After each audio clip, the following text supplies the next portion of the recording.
కడప జిల్లా ప్రొద్దుటూరు ప్రభుత్వ ఆసుపత్రిని వైద్య ఆరోగ్య శాఖ మంత్రి సత్యకుమార్ సందర్శించారు. స్థానిక ఎమ్మెల్యే వరదరాజుల రెడ్డితో కలిసి రోగులను పరామర్శించి ఆసుపత్రి వైద్యులతో సమావేశమయ్యారు.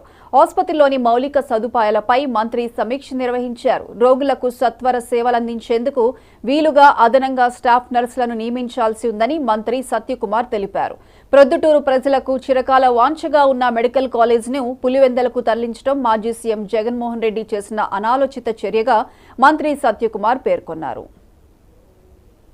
ఒక మెడికల్ కాలేజ్ విషయమనే కాదు, ఇప్పుడు డ్రగ్ కంట్రోల్ అడ్మినిస్ట్రేటివ్ ఆఫీస్ ఉండేది ప్రొద్దుటూరులో ఉండేది.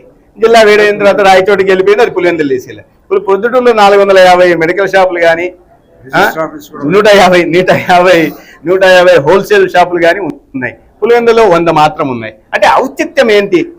దానివల్ల ప్రజలకు ఉపయోగము ఏంటి? మామూలు సామాన్య ప్రజలకు ఉపయోగంలా.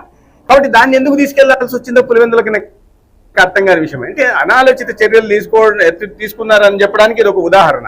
కాబట్టి మళ్ళీ దాన్ని కూడా పరిశీలిస్తాం. ఎందుకంటే ప్రొద్దుటూరులో ఎంతమంది ఉన్నారు, చుట్టుపక్కల కేంద్రం ఏ రకంగా చూసినా ప్రొద్దుటూరు కేంద్రం అవుతుంది. ఇటు జమ్మలమూడి వాళ్ళకి కానీ, ఇటు కమలాపురం వాళ్ళకి కానీ, లేదా ఇటు మైదుకూరు వాళ్ళకి కానీ, ఇటు వాళ్ళందరికీ కూడా ఇక్కడ drug control administrative building office ఇక్కడ ఉంటే వాళ్ళకి అనువుగా ఉంటుంది, సౌలభ్యంగా ఉంటుంది. కానీ పులివెందులో పెట్టడం వల్ల ప్రజలకు లాభం లేదు, మిగతా వాళ్ళందరినీ కూడా ఇబ్బంది పెట్టడం అవుతుంది. ఇటువంటి అనాలోచిత నిర్ణయాలను కూడా సమీక్ష చేసి సరైన చర్యలు తీసుకునే ప్రయత్నం చేస్తాం.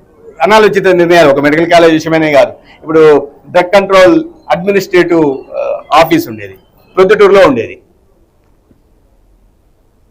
తిరుమల లడ్డూ కల్తీ వ్యవహారంపై బజరంగ్ దళ్, విశ్వ హిందూ పరిషత్